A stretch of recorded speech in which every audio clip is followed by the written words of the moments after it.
Muy buenas noches, bienvenidos a Mirá. Hoy de verdad el programa está recargado, como dice Pancho Olivera. Un programón hizo él hace segundos nada más. A los que me dicen, seguí hablando de Víctor Hugo Morales. No vale la pena. Unos segundos y listo. Ya está. El título del editorial de hoy. La suelta de presos K. Lancés es un queso Gruyère. Vas a ver por qué lo digo. Y para Cristina Fernández de Kirchner, el silencio es salud. Pero antes, mis compañeros tienen algo para decir. Guadalupe Vázquez viene con una denuncia que va a dar que hablar. Guadalupe, buenas noches. ¿Qué tal? El título. Buenas noches. ¿Se acuerdan la compra que se hizo el día que se puso la cuarentena, el 21 de marzo, un día después? Bueno, es una compra sospechosa y les voy a contar por qué. Federico Andajasi, buenas noches. ¿Qué pasa con los médicos cubanos? Buenas noches, Luis. Hoy te voy a contar cuál es la relación entre Cristina y esta visita de los médicos cubanos y todo lo que no se sabe, porque viste está todo envuelto en bruma. Yo te voy a contar exactamente cómo es el tema de los médicos cubanos. Gracias, Federico. Buenas noches, Claudio Jacqueline. Hola Luis, buenas noches. ¿De qué querés hablar cuando decís que este es el mejor presente del presidente, pero su futuro puede ser incierto y peligroso? Las encuestas lo dicen, lo muestran a él en su mejor momento, pero todas las encuestas lo que dicen es que tienen muy bajas expectativas y muy fundadas respecto del futuro. Las curvas suelen cruzarse. Después te lo cuento. Gracias. Hablando de curva, Martín Tetaz, buenas noches. Deuda, dólar, petróleo. ¿De qué vamos a hablar hoy? Sí, Luis, buenas noches. Primero se le complicó el panorama de la negociación de la deuda a la Argentina. Te voy a contar por qué. Y en segundo lugar, en la línea que planteaba Claudio, también se complicaron las expectativas. Se conoció el dato de índice de expectativas de inflación, se deterioró mucho y en un par de días se va a conocer el dato de confianza del consumidor y yo te voy a adelantar un poco para qué lado va a ir ese resultado que también va a complicar el panorama del gobierno. Muy bien. Tenemos 3 ideas para desarrollar. Prestale atención y te pido que las sigas. Una se denomina suelta de presos K. De nuevo, suelta de presos K. Majul, sí, una suelta. Una suelta, masiva, de los que quedan. La segunda, Lancés es un queso Gruyère y tiene que ver con las denuncias que venimos haciendo desde el domingo. Y la tercera, para Cristina el silencio es salud. Sobre la primera, la suelta de presos K. Lo de ayer es más grave de lo que pensamos, ¿eh? Es evidente que hay gente dentro del gobierno, no fuera del gobierno, dentro del gobierno, que estuvo pensando e impulsando una suelta de presos kirchneristas. Mejor dicho, una suelta de presos de la corrupción kirchnerista, de la corrupción kirchnerista. En este contexto, lo del secretario de Derechos Humanos, Horacio Pietragaya, así se dice, sería más serio de lo que parece. Todo indica que Pietragaya era la punta de lanza para lograr el objetivo de liberar a todos los delincuentes del kirchnerismo presos por corrupción. ¿Y por qué? Porque la Secretaría de Derechos Humanos, que él preside, no solo pidió pasar de la cárcel de Ezeiza a su casa de Villa Carlos Paz, Córdoba, al corrupto, confeso, valijero, de nuevo, corrupto, confeso, valijero y recaudador con K, Ricardo Jaime. No solo pidió dejar en libertad al lavador de dinero, repito, lavador de dinero porque está probado el delito, e hijo de Lázaro Báez, Martín Báez. Además, y esto se supo hoy, hace horas, desde su secretaría ya habían llamado por teléfono a una jueza para lograr que Luis Delía, condenado por la toma de la seccional 24 en La Boca, saliera de la cárcel y volviera a su casa, como está ahora. Quien recibió el llamado fue la secretaria de la jueza del Tribunal Oral, Sabrina Namer. ¿Desde dónde recibió el llamado? Desde la Secretaría de Derechos Humanos. ¿Qué le dijeron? Le recordaron que ellos estaban pidiendo, con el sello oficial, la prisión domiciliaria de Delía. ¿Cuándo hicieron ese llamado? Antes de la irrupción de la pandemia. ¿Y cuál fue el argumento principal? Sus problemas de salud. Y Delía salió. ¡Hey! Delía salió después de ese llamado. Quien llamó a la secretaria de la jueza, Nasser, fue el segundo de Pietragalla, el director de políticas contra la violencia institucional. Se llama Mariano Prisibisky. La magistrada, cuando lo llamaron, ¿qué hizo? Le abrió un oficio. Registró el pedido. Escuchen esto, porque estos son, como diría Hugo Alconadamón, los sótanos de la política. Lo registró y calificó el llamado de inapropiado. ¿Sabés qué significa en la lengua de los tribunales inapropiado? Significa apriete. La llamaron desde la Secretaría de Derechos Humanos. Iba a decirles algo, pero no quiero calificarlos. Para apretarla. Para apretar a los jueces que finalmente liberaron a Delía. ¿Habrá sido ese apriete, esa gestión exitosa, lo que determinó que el antisemita Luis Delía saliera del establecimiento penitenciario y se fuera a su casa? Que la Cámara de Casación haya rechazado el pedido de Jaime y de Pietragalla es un signo de que dentro del sistema judicial no todo está podrido. Muy bien, no todo está podrido. Los tres camaristas de la Casación, Liliana Catucci, Eduardo Riggi y Juan Carlos Geminiani, denegaron el pedido de Jaime en forma unánime. Muy bien. Algunos jueces no se dejan apretar por los sellos oficiales. Muy bien, por lo menos en este caso. O no sé, o era tan evidente que no lo podían largar que hicieron lo que tenían que hacer. Pero esta tarde, y quizá como consecuencia de los pedidos de Pietragalla, un grupo de detenidos del penal de Melchor Romero se amotinó. Majul, ¿cómo relacionás una cosa con la otra? ¿Cómo no la voy a relacionar? Los tendrías que escuchar. Se subieron a los techos. ¿Y saben qué pidieron también? La domiciliaria. Papá, dame la domiciliaria también a mí. ¿Por qué no? Su lógica fue implacable. ¿Por qué Amado Vudú sí y nosotros no? Dicen los presos comunes. ¿Por qué Delía sí y nosotros no? ¿Por qué Ricardo Jaime sí y nosotros no? ¿Por qué Martín Báez sí y nosotros no? Los presos de Melchor Romero, igual que la mayoría de los presos del país, leen los portales, ven televisión, escuchan la radio. En estos días se comunicaron con nosotros familiares de detenidos que ven La Nación Más. Ven todo. Todos nos hacen la misma pregunta. Fíjate qué pregunta sencilla. Che, ¿por qué ellos sí y nosotros dos?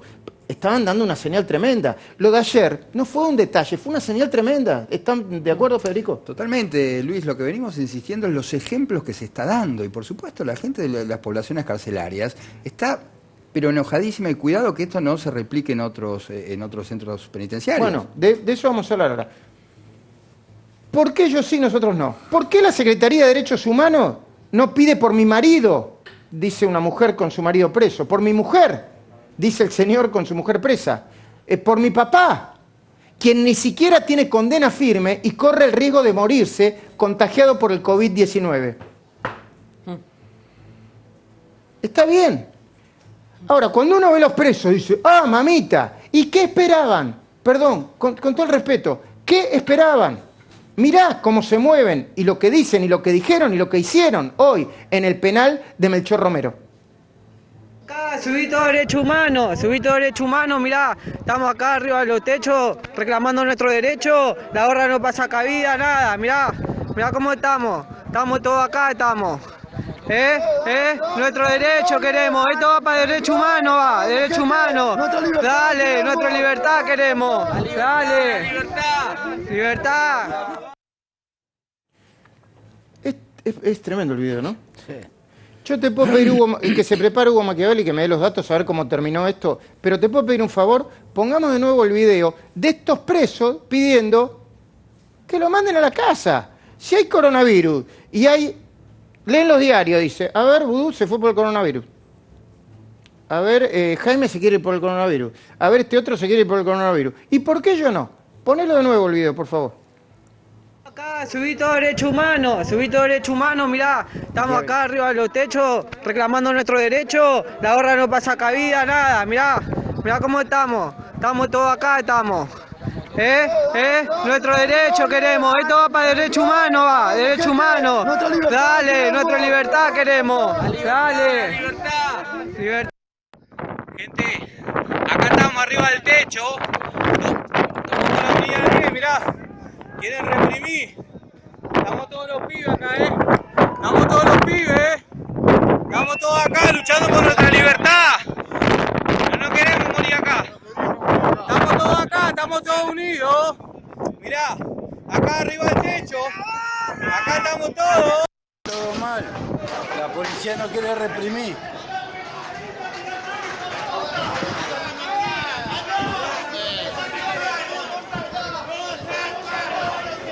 Preparen un par de fierros, preparen un par de arpones, boludo. Preparen un par de arpones, preparen un par de fierros, boludo.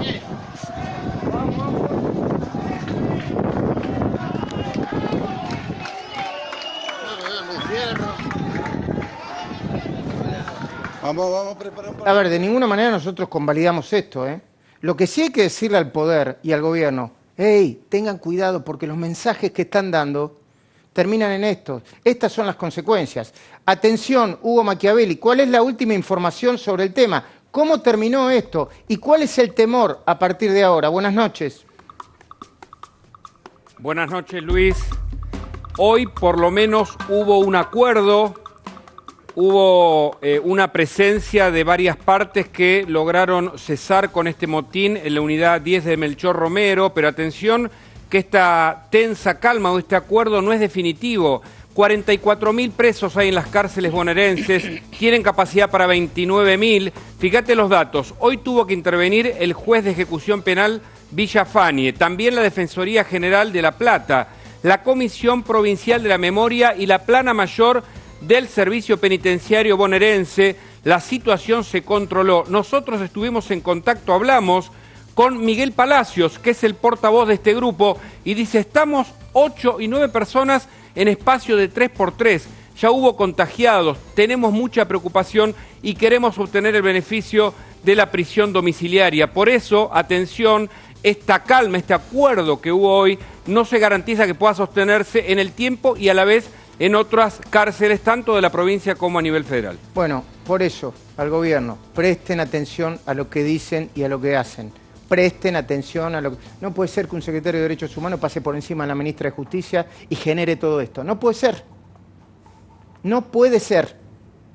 La segunda idea a desarrollar es la ANSES es un queso Gruyère.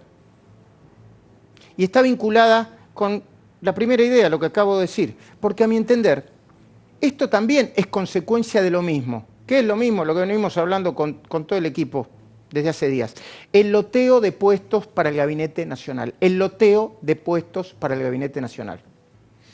Que estaría dando este loteo como resultado un gobierno en algunas áreas bastante extraño.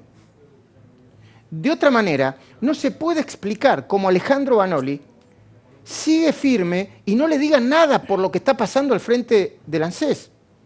Porque primero, fue el corresponsable del Viernes Negro en el que miles de jubilados salieron a cobrar rompiendo la cuarentena. ¿Estamos de acuerdo, no? No fue el único, pero fue uno de los responsables. ¿Compartís vos, Martín? Bueno, claro, el primer responsable fue que tomó la decisión de cerrar los bancos durante prácticamente 15 días. Ese fue un gran error, armaron un cuello de botella y después no pensaron razonablemente cómo desarmarlo. Entonces, fueron todos los responsables, los que armaron el operativo. Primero los que pensaron en cómo desarmarlo, pero antes que eso, los que tomaron la decisión de cerrar los bancos durante tanto tiempo. ¿Compartís, Claudio? Sí, con un agravante, que en esto se junta un desconocimiento de la realidad. Una visión porteñocéntrica, donde creen que hay un cajero automático a la vuelta de cada esquina y no conocen lo que pasa en el Gran Buenos Aires en dos aspectos. Primero, hay gente que tiene que tomar 3 colectivos para llegar a un cajero automático. Segundo, en el conurbano, la mayoría de esas poblaciones que reciben las asignaciones van a manejarse con efectivo. Buscan todo el dinero, Muy bien, así como claro. los adultos mayores Claro. quieren el dinero en la mano. Las dos cosas es un desconocimiento absoluto de la realidad de quienes se supone deben conocer al público al que deben Claro. servir y prestarle servicio. Bueno, para gobernar hay que ser eficiente y precavido, aún en el medio de una pandemia. Pero lo segundo que implica la ANSES y a Banoli, te lo venimos diciendo desde el domingo pasado. Pusieron más energía en tratar de aplastar lo que venimos diciendo nosotros que en el operativo. Te lo venimos diciendo el domingo pasado en la cornisa. La base de datos del ANSES es una especie de queso Gruyère. Te lo venimos contando junto a Silvina Martínez, con la que enseguida vamos a conversar. Me avisan cuando está. Ya está, la vamos a saludar enseguida. Te anticipamos que existían miles de casos de personas a las que estaban rechazando el pedido de recibir el ingreso familiar de emergencia, IFE, con respuestas desopilantes y sin una lógica aparente. Con respuestas desopilantes y sin una lógica aparente. Es más, como eran tan abrumadores y tan distintos, dividimos los reclamos en categorías para que vos entendieras mejor, y vos lo entendiste. Estaban los inmortales, porque la respuesta del ANSES a quienes los pedían eran que no podían ser otorgados porque tenían, o sea, yo lo pedía, ¿no? Decía, yo tengo 50 y pico, no, vos tenés 90, no, 90 no, 100 y hasta 110 años, esa era la respuesta del ANSES. A pesar de que en verdad, con los documentos mostraban que la mayoría no pasaban los 40. Otra categoría, los extranjeros, porque ante los pedidos, la ANSES respondía a quienes pedían que eran argentinos, nativos, y lo probaban con su documento, que eran extranjeros, que no habían nacido en el país. Parece una broma, pero esa era la respuesta del ANSES. Por eso hay algo ahí complicado con la base de datos del ANSES y de las otras bases de datos que se cruzan. Y eso que el que lo recibió no se queja, porque si empezás a revisar la lista de los que lo recibieron, te vas a llevar otra sorpresita. Bueno. Y a eso, Luis, te agrego lo que me decía ayer un exfuncionario del ANSES, pero no de Macri. Y me dijo, ¿sabes qué pasa? Que en la línea han puesto gente que nosotros la teníamos de Chepibe al frente de cómputos, justamente, de quien mira todo este tipo de cosas, hay alguien que no estaba ni para Chepibe. Bueno, otra categoría, los no desocupados. Porque la ANSES le contestaba que en verdad no eran desempleados.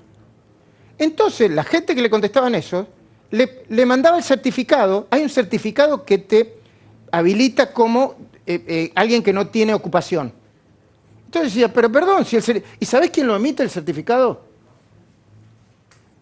ANSES. La ANSES. También les enviaban esa constancia, el certificado emitido, ¿entendés? Y no les respondían.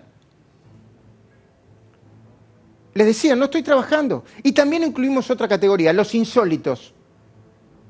Por ejemplo, un ciudadano que nació en Tucumán, que vive en Tucumán, al que le respondieron, no le podemos dar el ingreso familiar de emergencia. ¿Por qué? Porque usted vive en la Casa de Gobierno de Salta. Parece un chiste, pero es grave. Bien, hoy, a través de una comunicación oficial, la ANSES reconoció de manera implícita que estaban siendo rebotados miles de argentinos que piden el ingreso familiar de emergencia. A nosotros que nos gusta leer los datos y los comunicados oficiales, y nos tomamos tiempo para eso, no nos pudieron engañar. ¿Y sabés cómo lo hizo? Lo hizo al anunciar, ANSES, que hoy había empezado a pagar a quienes se anotaron entre el 27 y el 31 de marzo y que eligieron el CBU, que es la cuenta de banco, como medio de pago para cobrar el beneficio. Pero ahora, como quien no quiere la cosa, pusieron un segundo párrafo. La ANSES informó que a partir de mañana, escucha bien, se abre el plazo para, dice ANSES, actualizar datos, como si la gente tuviera que actualizar su propio dato. Y encima aclaró que la actualización, entre otras cosas, fecha de nacimiento. ¿Qué fecha de nacimiento tengo que actualizar si yo hace muchos años que nací en el mismo día? residencia, dirección y estado civil de los solicitantes cuya solicitud no fue aprobada todavía. La ANSES informó que le va a responder a partir de mañana a 25.000 personas por día hasta el 22 de mayo del año que viene. ¿Sabe qué significa esto? Hace la cuenta. Que de nuevo, Banoli, en vez de hacerse cargo, o en vez de responsabilizar a otras bases de datos oficiales que no cargaron los datos nuevos o los datos correctos, le tira el fardo a cada uno de los solicitantes. Usted tiene desactualizados los datos, pero si yo te acabo de dar los datos actualizados, los tenés vos desactualizados. Te repito, abrieron las consultas a razón de 25.000 personas por día y a lo largo de 22 días hábiles. Hace la cuenta. 25 por 22. Esto significa que da por descontado, ANSES, que hay por lo menos 500.000 de argentinos a los que le rebotaron el pedido, aunque aparentemente no tenía ninguna razón lógica. Pero atención, porque entre las denuncias y reclamos, Silvina Martínez y el equipo de investigación de Mirá y también de La Cornisa encontró otro dato muy pero muy curioso. Hay que prestar atención a esto. Hay cientos de personas a las que le rechazaron el pedido de cobro del ingreso familiar de emergencia, aduciendo que ya estaban cobrando desde hace años la asignación universal por hijo. ¿Se entiende eso? ¿Se entiende? Federico Andajasi pide el IFE porque está en el protocolo, le dice, no, Andajasi, usted hace tiempo que está cobrando la asignación universal por hijo. Yo no tengo hijos, le dice. Yo no la cobré nunca. Usted la cobró. Entonces, si la respuesta al ANSES es correcta, es decir, si alguien está cobrando por una persona que no lo hace de manera efectiva, una asignación universal por hijo, ¿significa que alguien se metió en la base de datos para llevarse plata que no le correspondía? La voy a saludar a Silvina, aunque lo iba a hacer cuando termine el editorial, me falta un poquitito. Silvina Martínez, buenas noches. Hola, ¿qué tal, Luis? ¿Cómo estás? ¿Va siguiendo el razonamiento que estamos haciendo? Sí, perfecto. Es así. Actualizame lo que está pasando con toda esta gente que reclama. Bueno, a ver, vamos por partes. Como bien vos dijiste, a partir de mañana y hasta el 22 de mayo van a poder actualizar, entre comillas, sus datos aquellas personas que, digamos, tienen sus datos correctos. Es la ANSES la que los tiene mal. La ANSES dice 25.000 por día. Veremos si esto es así, si van a poder canalizar estos reclamos. No dice a través de qué medio, se supone que es a través de un asistente virtual. Yo ya hice la primer presentación de la batería de cientos y cientos de reclamos. Ahora estoy armando la segunda presentación porque nos siguen llegando muchísimos casos. Y bien, como vos dijiste, seguramente lo podremos presentar estos casos el domingo en La Cornisa o alguno del día de esta semana en Mirá. Se trata de personas que han sido víctimas de un delito de usurpación de identidad, donde aparecen otras personas con su nombre, coincide su nombre, su número de documento, su CUIL, pero aparecen con hijos que no tienen, aparecen cobrando un beneficio, aparecen asignados a una cuenta bancaria que no es la de ellos, o asignados a una sucursal para cobrar un beneficio que nunca en su vida han cobrado, y a raíz de poder presentarse para necesitar el ingreso familiar de emergencia, se encuentran que son víctimas de este delito y que obviamente vamos a ayudar para que la justicia investigue y para saber si es que es producto de un accionar de terceras personas o también hay funcionarios de la ANSES involucrados. Silvina, te pregunto una cosa porque vi un tuit tuyo que era como una respuesta a eso. Algunos dicen, pero ¿por qué tiene tanto interés esta abogada Silvina Martínez en los casos de esta gente? ¿Estás cobrando por eso? No, claramente no. Bueno, un malintencionado kirchnerista, lo aclaro por la ideología, planteaba como que yo estoy buscando clientes y la realidad es que me lleva horas y horas hacer este trabajo, pero bueno, lo que empezó con una investigación como de un hecho de corrupción me terminó dando generando empatía por toda la gente que está necesitando realmente este dinero y en la medida de que uno tiene la posibilidad de acceder en forma más generalizada, de acuerdo a mi experiencia, es por lo que lo hago. Muy bien, quédate ahí porque te tengo que preguntar un par de cosas más. La tercera y última idea que queremos desarrollar se titula Para Cristina el silencio es salud. también esto es muy serio, pero muy serio. Claro, como estamos en el medio del coronavirus y la verdad que ya queremos, yo supongo que, ahora vamos a hablar de eso, pero la mayoría de la gente está podrida. Quiere que esto se termine ya. Estamos llegando al límite de la tolerancia, ¿no? Todos nosotros, ¿no? Sí, estamos. Sí, yo te lo puedo decir, digamos, desde el punto de vista clínico. Hay muchísima angustia, además, con esto. No solamente la gente está podrida, está muy angustiada. Yo después te puedo contar datos concretos de pacientes que realmente están tocando un límite. Y después me decís, Claudio, ¿qué piensa el gobierno si el 27... Bueno, el 27 es la fecha clave, el domingo que viene. ¿Se extiende la cuarentena o no? El problema no es ese. El problema es que si la liberan, va a llegar demasiado rápido el comienzo del pico. Y entonces, ¿Cómo? Claro, si el pico se espera para mediados, fines de mayo, y el máximo del pico va a ser para junio, si la liberan, inmediatamente van a empezar a crecer el pico de contagios, con lo cual van a tener que volver a cerrar.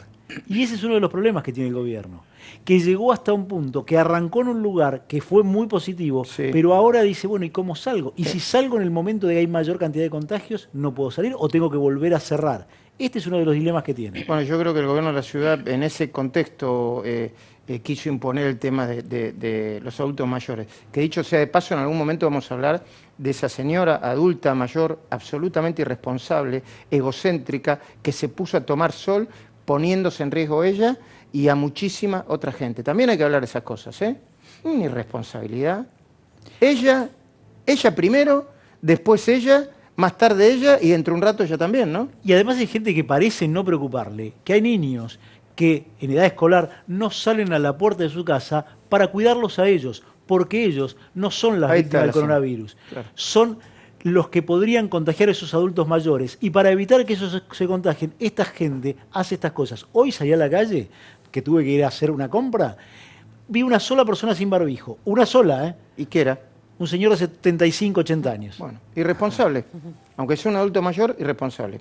Y además, bien dice Claudio, en algún momento hay que hablar de los niños también, ¿no? Los niños hace todo el mes completo, que ni siquiera asoman la nariz a la calle, entre otras cosas para no contagiar a los adultos mayores. Yo no quiero hacer la guerra del cerdo acá tampoco, pero digamos todo, ¿no? Digamos todo. Digamos todo, sí. Pero ¿por qué decimos que para Cristina el silencio es salud? Por la excelente nota que escribió hace un par de días Nico Wiñaski en Clarín, con el título, escucha bien, Cristina Kirchner blinda información del gobierno y pone a los funcionarios a negar datos públicos sobre sus actividades. ¿Qué datos públicos? ¿Qué datos públicos? Por ejemplo, los datos públicos que, de nuevo, Silvina Martínez pidió sobre el Instituto Patria. ¿Te acordás de esa investigación que nosotros cubrimos? Datos públicos que deberían estar en la Inspección General de Justicia y que todos, repito, todos tenemos derecho a conocer, según la ley, de acceso a la información pública.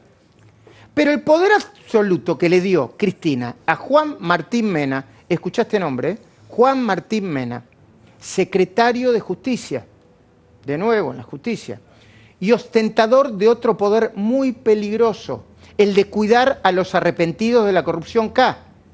Sí, es decir, Mena, el hombre de Cristina, incondicional, debe cuidar, por ejemplo, al ex contador de Cristina Fernández de Kirchner, Víctor Manzanares.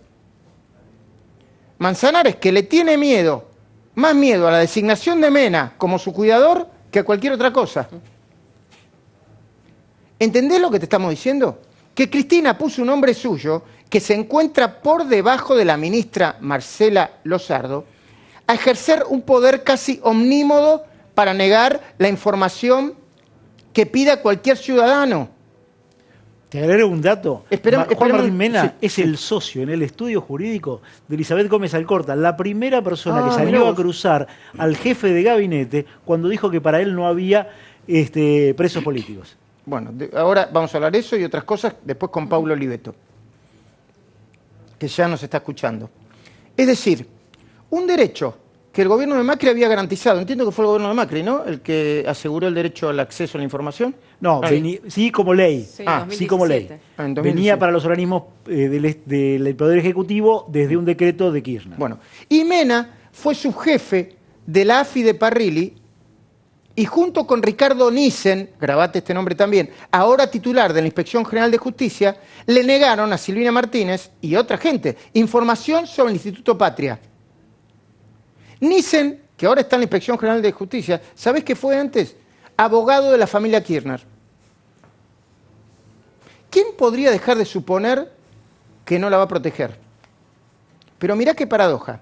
Mena y Nissen, al negar información sobre el Instituto Patria, en vez de ayudar a la vicepresidenta, la llenan de oscuridad y de sospecha. Porque si no quieren presentar algo, te hace sospechar.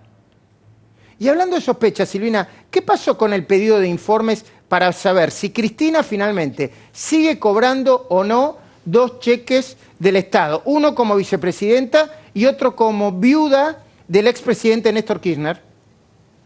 Bueno, con relación a lo anterior te cuento que sí, a ver, recordemos que hubo un cepo informativo en la IGJ que fue muy conocido en la época del escándalo de Chicone en Vudú, que lo levantó el gobierno de Macri. Durante 4 años tuvimos acceso a la información pública en IGJ y ahora nuevamente se impone este cepo informativo a raíz nuevamente de un hecho presunto de corrupción, como es conocer los números del Instituto Patria de la vicepresidenta de la Nación. Con relación al segundo punto, también los números, en este caso de las jubilaciones de la vicepresidenta de la Nación, te cuento que hoy recibí una respuesta por parte de uno de los organismos donde mandé el pedido de informes, que es el Ministerio de Desarrollo. Históricamente estaba una comisión que se encargaba de estas pensiones no contributivas, donde informó que no obraba en sus registros información con relación a esto.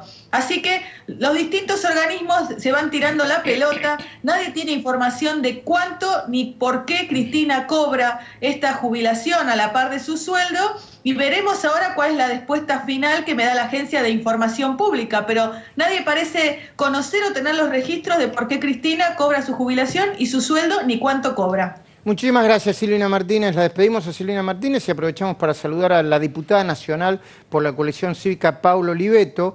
Están pidiendo a la ministra de Justicia, Lozardo, que presente para aclarar algunas cosas. Primero la saludo. Paula Oliveto, buenas noches. Gracias por atendernos.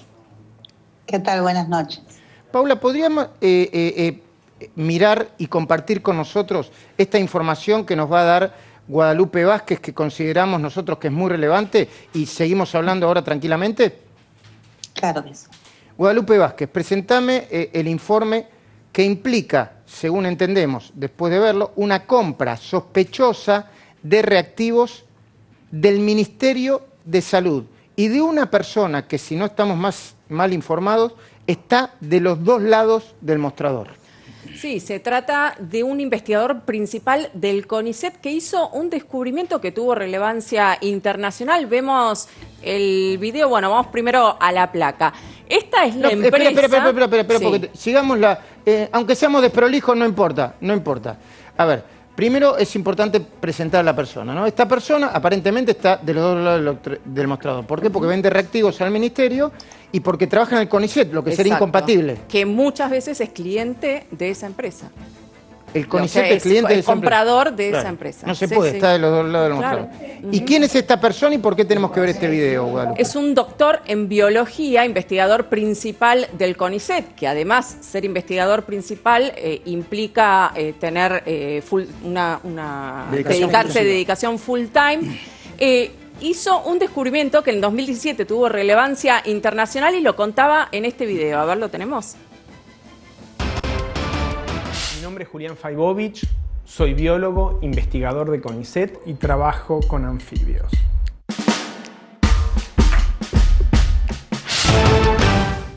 ¿Por qué les estoy mostrando una rana, no?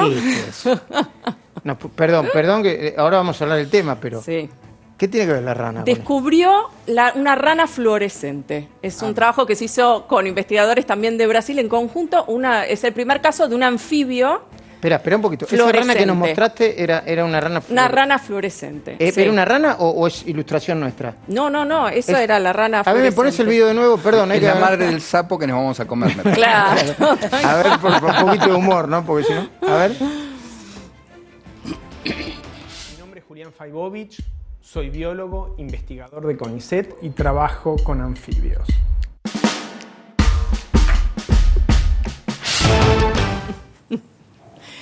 Claro, porque se conocían casos de peces fluorescentes, de algas fluorescentes, pero no de anfibios. Y esto tiene repercusiones, digamos, porque se puede aplicar a la ciencia. Eso que estamos viendo ahí es una rana fluorescente. Se pueden replicar los pigmentos, tiene como muchas aplicaciones que obviamente acá no viene al caso. Sí, esa es la rana fluorescente que fue muy famosa a nivel pero mundial. perdón, ¿la descubrió porque porque él es biólogo y estudia, trabaja en el Museo Bernardino Rivadavia, el Museo de Ciencias Naturales, pero eso no es, digamos, su principal ocupación, por lo menos, porque tiene una empresa familiar en la que él formalmente figura como director suplente. Quien figura como presidente es su padre, Roberto Faibovich, que también está muy ligado al mundo de las ciencias, es un ex investigador también, relacionado también con varios ministros, con el ministro de Salud, con el ministro de Ciencia y Tecnología, muy conocido en el ambiente. Algunos te dicen, es un pícaro.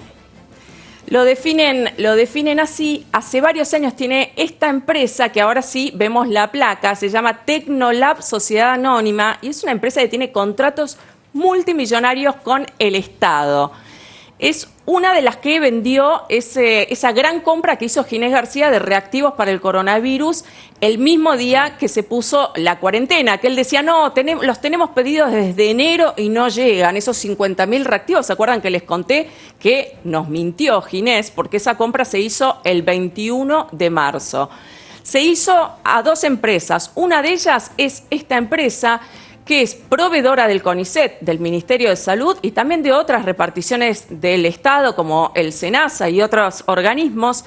Vende insumos de laboratorios por cientos de millones de pesos al año. Para que se den una idea, con el actual gobierno, o sea, en estos últimos 4 meses nada más, lleva vendidos 188.560.731 pesos. Ah, la perinola.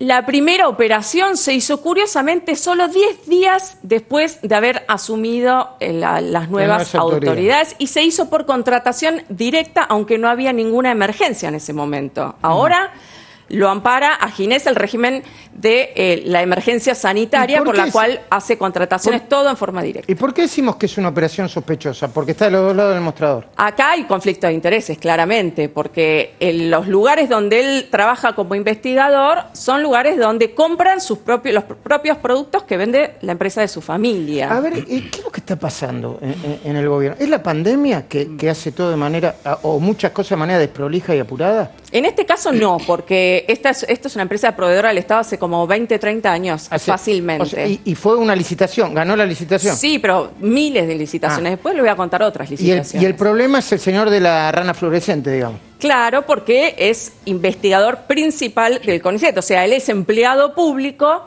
y a su vez es proveedor del Estado. Bueno, y hablando de médicos y de investigadores, ya voy con Pablo Oliveto a hablar de todas estas cosas. ¿Qué pasa con los médicos cubanos, Federico Bandejas? Interesante, porque esto está envuelto en una bruma. Viste que con Corea del Norte, con China, con Cuba nunca se sabe del todo bien qué es lo que está pasando. Bueno, en principio, vamos a los datos que se saben hasta el momento. ¿Cuántos son los médicos que van a venir a la Argentina? Bueno, son exactamente 2.000, 3.000. 202 médicos. 202 médicos. 202.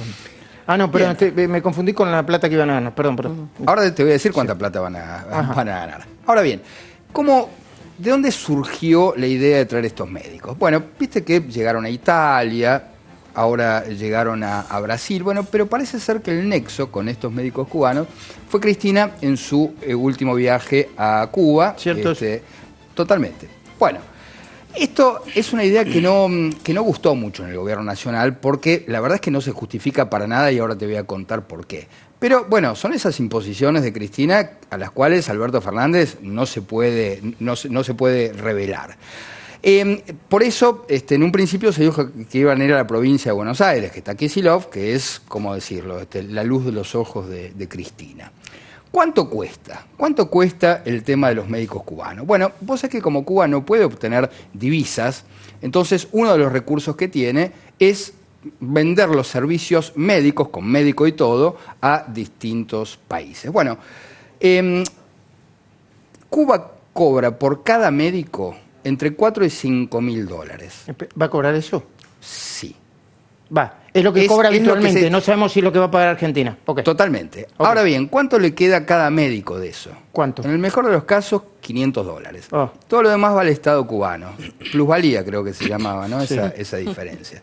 Bueno, y después es curioso lo que pasa acá en la Ciudad de Buenos Aires, que Rodríguez Larreta le pareció bien esta llegada de médicos cubanos. Al ministro, ¿no? Sí, estuvo ayer con nosotros, le pareció bien. Hay como, ¿cómo decirlo? ¿Y a la Confederación de Médicos qué le pareció? No, le pareció pésimo. No, pero a mí me llama la atención esta relación, ¿cómo decirlo? Un poquito promiscua, ¿no? Entre Rodríguez Larreta y el gobierno nacional. Habrá una especie de unión de hecho. De mutua necesidad. ¿O será que es una agrupación que se puede llamar Unidos por los Sobreprecios? No lo sé. Ahora bien, efectivamente se quejaron muchísimas asociaciones de médicos, pero ¿era necesario? Bueno, realmente no, porque vos sabés que Argentina es uno de los países que mayor volumen de médicos tiene por habitantes, más que Estados Unidos, que tiene 2,6 médicos cada 1.000 habitantes. ¿Sabés cuánto tiene Argentina? 4 médicos por cada 1.000 No estaríamos habitantes. necesitando, ¿no? En absoluto. Y además dicen que hay unos cuantos médicos varados en el exterior. Bueno, ¿no? ese es el punto. Hay muchísimos médicos que están varados en el exterior que no pueden volver y que podrían prestar unos servicios valiosísimos. Pero por otra parte, estos médicos que no sabemos si tienen título, qué título tienen, si están habilitados, qué especialidad tienen, cuando lleguen se supone que tendrían que hacer una cuarentena obligatoria. Si hacen la cuarentena, ¿quién la va a pagar? Si no lo hacen, están poniendo en riesgo al sector más vital de la salud, que son los trabajadores de salud y los pacientes. Muy bien, no quiero dejar de anunciarles que en un ratito más con Claudio y Martín Tetaz vamos a hablar de Alberto, su gran presente en intención de voto y de imagen positiva, y su futuro un poquitito complicado si uno mira la economía y la deuda. Paulo Oliveto, ¿cómo estás mirando la parte, de las compras, de la gestión y la parte institucional de este gobierno? Empezá por donde quieras. Bueno, primero decir que es inmoral, ¿no? Todo lo que estamos viendo da asco. O sea, hacer negocios en medio de una pandemia, primero hacer negocios está muy mal, pero hacer negocios en medio de esta tragedia donde miles de argentinos están perdiendo su trabajo, donde hay mucha angustia, hay miedo a perder la vida, es de ruines. Y a mí me preocupa un poco la justificación al rol del presidente, ¿no? Los logros son de Alberto Fernández. Para cuando hay situaciones condenables, dicen, pobre Alberto, es Cristina, Alberto no sabía. Nadie lo puso a Alberto en un lugar de aceptar la conducción del país cuando la que tiene las riendas es otra persona. Y esto hay que decirlo claramente, porque si no, entramos en un juego perverso. Son un equipo. Alberto decidió que, por ejemplo, su ministra fuera una persona de su confianza, su ministra de Justicia, Marcela Lozardo. Pero también decidió que en ese ministerio estén personas como Pietra Gala, que están pidiendo la libertad de corruptos confesos. Y cuando salta el tema, gracias a Dios salta el tema, la respuesta es que el presidente no sabía y que su ministra de Justicia no sabía. Entonces dígame quién conduce los destinos de la Argentina en este momento y cuáles son los anticuerpos institucionales que tenemos cuando un presidente no sabe lo que hacen sus subalternos. ¿Cuál es la valoración moral de sus funcionarios? Eso es lo que a mí me preocupa. Estamos naturalizando situaciones como que está bien que un presidente no esté involucrado en cómo se administra la plata de los argentinos, por ejemplo, en los casos de las compras, esta del CONICET, también de desarrollo social, y también en relación a qué pasa con sus subordinados, ¿no? Eso me preocupa mucho y quiero llamar a una reflexión, porque en las crónicas siempre nos la pasamos justificando. Alberto no sabía y está preocupado por lo de los médicos. ¿Y qué hace? Que yo sepa, la renuncia a Pietra Gala no se la pidió. La decisión de que Martín Mena tenga injerencia absoluta en el sistema de protección de testigos, pero también en el rol que siempre tuvo de vinculación con los jueces federales, la sigue sosteniendo La injerencia absoluta del Ministerio de Justicia a través de sus funcionarios, como recién relataste, pidiéndole a los jueces determinadas acciones, y me quieren decir o nos quieren hacer creer que Alberto de esto no sabe nada. Entonces, si no sabe nada, si nosotros asumimos como ciudadanos que el presidente no sabe de todas estas cosas, tenemos que preguntarnos, uno, ¿quién gobierna? ¿Y por qué tenemos un presidente que está ausente a las decisiones morales y trascendentales o institucionales del país que dice conducir? Y Pablo Oliveto, hiciste una descripción un poco fuerte y muy lógica. Ahora, ¿por qué crees que está pasando esto? ¿Qué crees que está pasando de verdad? Mira, a mí me hace acordar mucho a Kirchner en el 2003. ¿Vos recordás cuando nosotros investigábamos a kirchnerismo en el 2003? Kirchner era la renovación de la política y el malo era Duhalde. Kirchner estaba de alguna manera condicionado por la política bonaerense y en el medio se justificaban cosas y siempre se le echaba la culpa a otro. Ese es el modelo de alguna manera que viene a reeditar, para mi manera de ver, Alberto Fernández, junto con Cristina, porque eran en ese momento parte del mismo proyecto político de acumulación y de las maneras de manejar el país, ¿no? ¿Te acordás que hablábamos de patrimonialismo corrupto? Bueno. Pero vos no crees que son diferentes. ¿No crees que son diferentes Alberto Fernández y Cristina Fernández de Kirchner, que representan intereses diferentes, políticas diferentes? Mira, el Alberto Fernández que nosotros conocimos fue jefe de gabinete de Néstor y jefe de gabinete de Cristina. Después los criticó y parecía muy lógico. Y después aceptó ser cabeza de lista de ese conjunto de voluntades que incluye gente que tiene un pensamiento que alaba a Maduro y que cree que no es una dictadura. Entonces, y que habla muy pausado y habla muy bien. Ahora, la pregunta es, si vos crees que estás en las antípodas de tantas personas, ¿por qué decidís conducir este proceso? Y si decidís conducirlo y sos el verdadero conductor, cuando tenés a alguien que decide pedir por la libertad de ladrones confesos, de responsables de tragedias como la de Once, ¿por qué no lo echás? Yo no lo puedo exculpar, yo necesito explicaciones, por eso nosotros estamos pidiendo la interpelación de Marcela Lozardo, que es una persona que siempre me pareció lógica. Ahora, tendrá que explicar por qué en su ministerio tiene funcionarios que tienen este tipo de actitudes, de avasallamiento al Poder Judicial, de desprecio a las condenas, de subestimación a las víctimas y sobreestimación a los victimarios. Y alguien tiene que empezar a explicar estas cosas, porque si las dejamos pasar ahora justificando en que Alberto no sabía y empezamos a quitar las voces críticas, dentro de muy poco no va a haber quien defienda la República. Y eso ya lo vivimos. Paula, te dejo una pregunta picando para volver. Vos decís que Alberto tiene que saber todo, pero para vos, ¿está en contra o está a favor de todas estas cosas que están pasando? ¿Me lo contestás cuando volvamos? Por favor.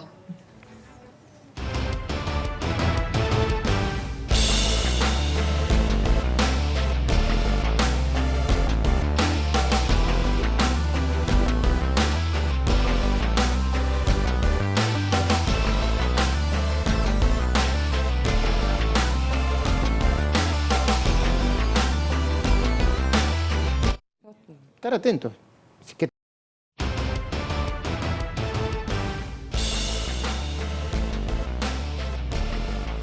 Bueno, Pablo Oliveto, la pregunta está formulada entonces.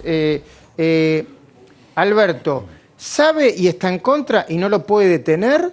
¿O es parte de una discusión política como la pudo haber, no sé, en Juntos por el Cambio o en Cambiemos con el gobierno de Macri? Yo te llevo una reflexión. Alberto pudo no desconocer lo de Pietragala, ya se enteró. ¿Y qué hizo? ¿Públicamente lo desautorizó? No. ¿Lo echó? No. ¿Lo sancionó? No. ¿Hubo comunicado oficial de la ministra? No. Entonces, uno puede desconocer algunas cosas, ahora tampoco se puede hacer el tonto cuando las conoce. Tiene que fijar posición, porque siempre es esa situación ambivalente. ¿Maduro es un dictador o no? Bueno, cuando yo se lo pregunté, el presidente no respondió claramente. Y son definiciones que nosotros como país tenemos que tener y como ciudadanos las tenemos que tener por parte de nuestro presidente. Y si está en una situación compleja, donde tiene presiones dentro de su fuerza política, la Argentina es absolutamente presidencialista. El que designa a los funcionarios es él. La realidad es que la oposición lo está ayudando. Nosotros somos una oposición constructiva como la que no tuvimos. No somos tontos. Lo vamos a controlar, pero la verdad que no le estamos poniendo piedras en la plaza como nos pusieron a nosotros. Bueno, entonces, si él los convoca, porque tiene problemas hacia adentro de su gobierno y no puede llevar adelante las transformaciones institucionales que él dijo, nosotros lo vamos a acompañar. Ahora, esto es corporativo, esto es pensamiento corporativo lo que estamos viviendo. Yo ahora te pido que esperes un segundo porque quiero poner el paraguas del análisis que van a hacer Claudio y Martín y preguntarte si también no hay en esto una cosa de que como estamos en el medio de la pandemia hay que esperar porque si empieza a renunciar gente, esto se puede convertir en un problema, otro problema político dentro de un problema más grande. Pero te lo dejo para que reflexionemos juntos. Vos me decís que Alberto tiene un presente bueno y un futuro complicado. Sí, no lo digo yo, lo dicen las encuestas. Yo te diría, Alberto hoy le pasa exactamente, es como un espejo invertido de Macri. A Macri lo sostenía el futuro, la expectativa, tenía un muy mal presente, la gente no estaba bien. Pero decía, va a llegar porque tiene el mejor gabinete de los últimos 50 años. Bueno, Macri se ocupó de que las expectativas no se cumplieran. A Alberto le pasa exactamente lo contrario. La curva es muy pronunciada y la brecha es muy amplia entre el presente, que Alberto es muy bueno, la gente valora lo que hizo con la pandemia, valora cómo terminó teniendo centralidad, liderando hoy el gobierno. ¿Qué dice? Lo que viene es muy malo, tengo muy malas expectativas económicas. ¿Cuál es el problema? Que normalmente el presente se termina convirtiendo en pasado y el futuro en presente. El futuro al que aspira es un futuro donde nadie ve nada bueno, con un agravante, que lo que lo sostiene Alberto es el liderazgo de lo político. Y hoy Alberto empieza a tener algunos problemas, como la liberación masiva de presos, como las colas de los jubilados, como los sobreprecios. Tiene que sostener solo con política, porque la economía no le va a dar nada, lo que hoy tiene en altísima expectativa. El riesgo es altísimo. Hablemos de economía. Entonces. Bueno, mirá, complicado también en la misma línea que lo decía Claudio recién, porque si vos te pones a pensar, primero, hizo una oferta de canje de deuda el día viernes, el día lunes los mercados le respondieron muy bien, mañana hay un vencimiento muy grande que la actitud del gobierno con ese vencimiento de alguna manera le ponía precio a los bonos del canje de deuda, le daba la salida a los canjes del bono de deuda y el gobierno ya anticipó que no lo va a pagar.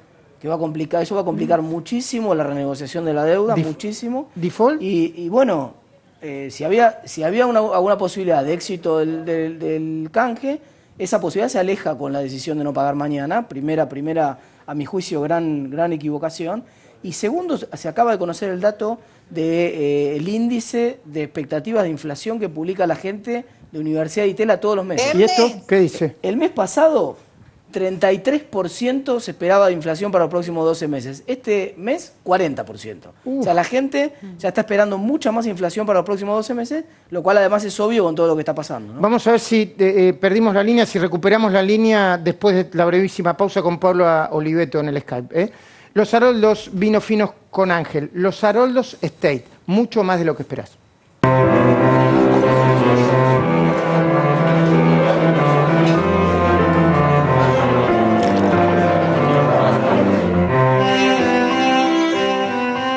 Los Haroldos State, mucho más de lo que esperás.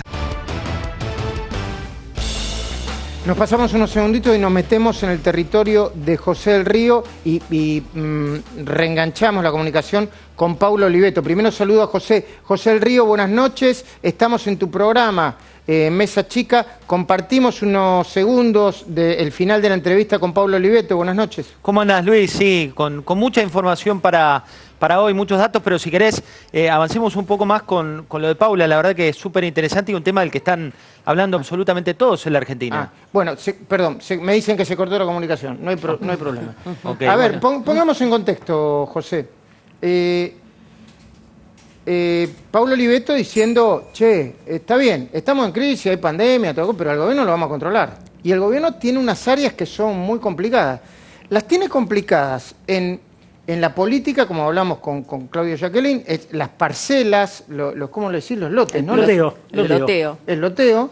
Y en la economía también, ¿no? Porque yo no sé, bueno, yo lo escucho a Martín, no está claro si hay un plan, se está hablando de riesgos de default, no se termina de aclarar bien cuáles son las posiciones. ¿Cuál es tu mirada sobre eso? Totalmente, Luis. En instantes vamos a tener aquí a Ricardo Arriazu. Vos sabés que Ricardo Arriazu es el economista más difícil, ese al que consultan todas las empresas en la Argentina, pero que no da notas, así que vamos a hablar con él. Pero el detalle de lo que está pasando y con relación también a lo que planteaba Martín hace un rato es que estamos atravesando, hoy lo decía, mira, uno de los principales tenedores de bonos argentinos decía: la Argentina está negociando con los lobos de Wall Street y nos mandaron a un profesor de la serie Merlí.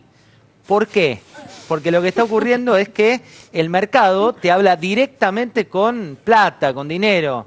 Y el ministro Guzmán les habla con la Academia del Brujo de Stiglitz, como lo llaman habitualmente, pero con la teoría. Hay muchos errores de fondo en esa negociación. ¿Hay, Martín?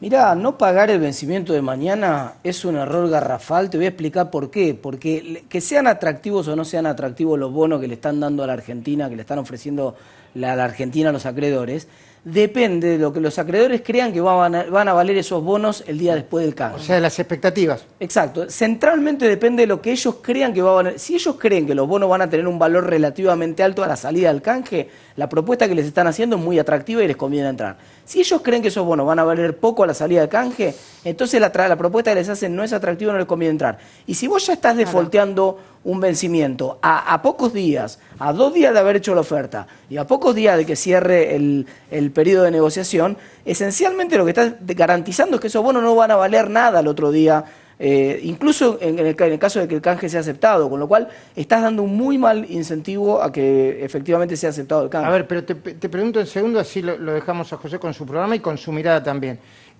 ¿Están negociando para darle después el endulzante? Como no le van a dar ningún endulzante. No le van a dar. Este es el canje que hay.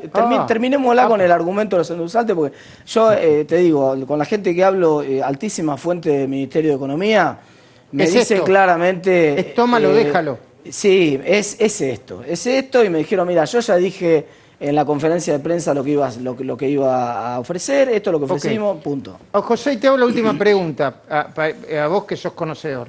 Y para la gente que dice, yo estoy en mi casa con la cuarentena, estoy recontra repodrido, ya quiero salir a la calle, ¿qué me importa la deuda si está recontra lejos? ¿Qué es? Default, pero que hagamos 3 defaults seguidos, no hay problema con esto si el mundo se está derrumbando.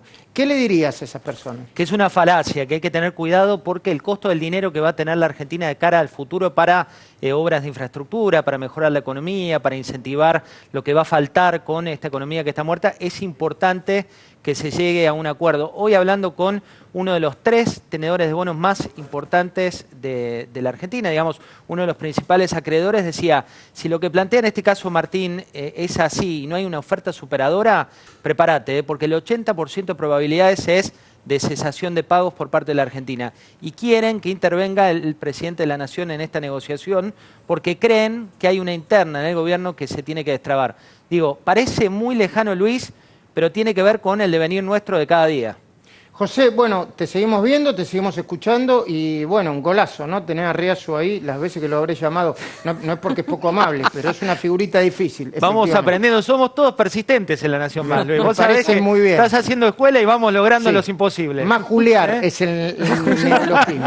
Lo habrás majuleado a Riazu bastante. Mucha persistencia a fondo. ¿sí? Te vemos y te escuchamos, José. Bueno, gracias Luis, gracias por todo. Bueno, y les cuento que hoy acaba de suceder lo que en el gobierno de la ciudad preveían como una de las situaciones más difíciles. Hace minutos nada más la imagen del geriátrico